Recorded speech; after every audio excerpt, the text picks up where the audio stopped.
কক্সবাজার সদরের ভারোয়াখালী এলাকার ডাকাত সর্দার শেরে ফরহাদ বাহিনীর নির্যাতনে ঘরছাড়া পরিবারের সদস্যরা সংবাদ সম্মেলন করেছে।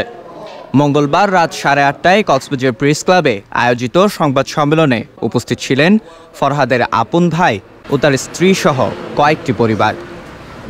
সংবাদ সম্মেলনে ভুক্তভোগী পরিবারের সদস্য সাবিনা ইয়াসমিন বেবি বলেন, 1995 সালে ফরহাদ পরিবারের সদস্যকে হত্যা করে। এই ঘটনায় তার বিরুদ্ধে মামলা করা হলে তখন থেকে শুরু হয় নির্যাতন, নিপীড়ন, মামলা তুলে নেওয়ার হুমকি ও নানান অত্যাচার। র্যাবের হাতে আটক হওয়ার আগ পর্যন্ত তার অত্যাচারে অতিষ্ঠ ছিল পরিবার ও এলাকাবাসী।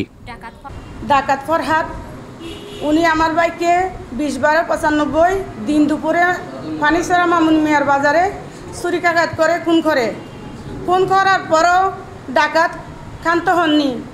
উনি আমাদের ফ্যামিলির মধ্যে আমার 4টা ভাই আছে, প্রতিনিয়ত আমার ভাইদেরকে হুমকি দেয়, দামকি দেয় এবং ওনার হাতে সবসময় অস্ত্র থাকে। উনি অস্ত্র নিয়ে দিন দুপুরে ঘোরাফেরা করে। ওনার অস্ত্রের সবাই জিম্মি থাকে ওনার অস্ত্রের ভয়ে, এবং আশেপাশে যারা গরিব অসহায় মানুষ আছে তারাও ওনার কাছে জিম্মি। এবং উনি কিছুদিন পলাতক ছিল, আমাদের কেসের থেকে কিছুদিন বিদেশে পলাতক ছিল। বিদেশ থেকে আসার পরে আবার বেপরোয়া হয়ে গেছে, সব জায়গায় ডাকাতি, সবসময় ওনার হাতে গুলি থাকে। তারপরেও আমি চাকরির সুবাদে আমি বাড়িতে নাই বলে আমি আত্মরক্ষায় বেঁচে গেছি ওনার হাত থেকে। গত 11 তারিখ 8 মাস 2023 ইংরেজি তারিখ আমার ভাইয়ের হত্যা মামলার ডেট ছিল।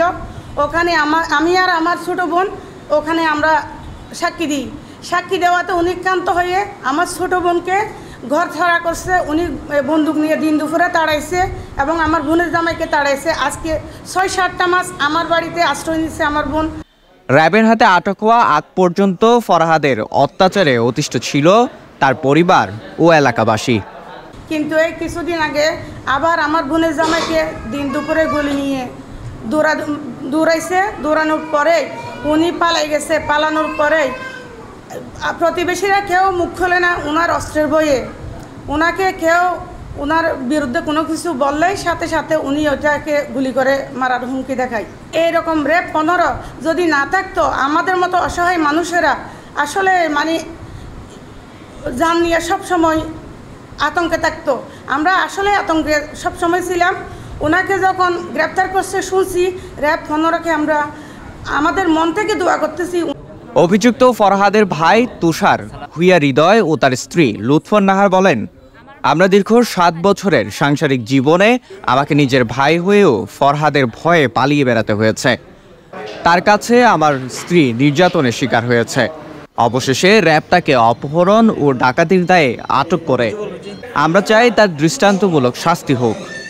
এই কিছুদিন আগে অর্থাৎ ডিসেম্বরের আগে এর আগেও আমার স্ত্রীকে কয়েকবার মারধর করছিল। ওই যেহেতু আমার স্বাস্থ্য ভাই একটা মেরে ফেলছিল আমার জন্ম হওয়ার আগে, সে সম্পর্কে তো আমি কিছু জানি না। কিন্তু ওকে মেরে ফেলছে যে বাদীপক্ষকে একটা ফরহাদের হাতে ছবি দিয়ে সাহায্য করছে বলে আমার স্ত্রীকে আমি বাসায় না থাকার সুবাদে যথেষ্ট পরিমাণ আঘাত করছে ফরহাদের স্ত্রী। অকথ্য ভাষায় তো গালি আলাজ প্রতিদিন করে। আমাকে গত ডিসেম্বরের 6 তারিখ আমার বাসায় ঢুকে ওনার ওয়াইফ সহ ওনার 2টা মেয়ে ছিল। মেয়েরা সহ আমাকে বাসা থেকে বের করে ওরা ইচ্ছাকৃতভাবে আমাকে মারার পরে আমি অজ্ঞান হয়ে গেছি। অজ্ঞান হওয়ার পরে আমার এই হাতটা ভেঙে ফেলছে।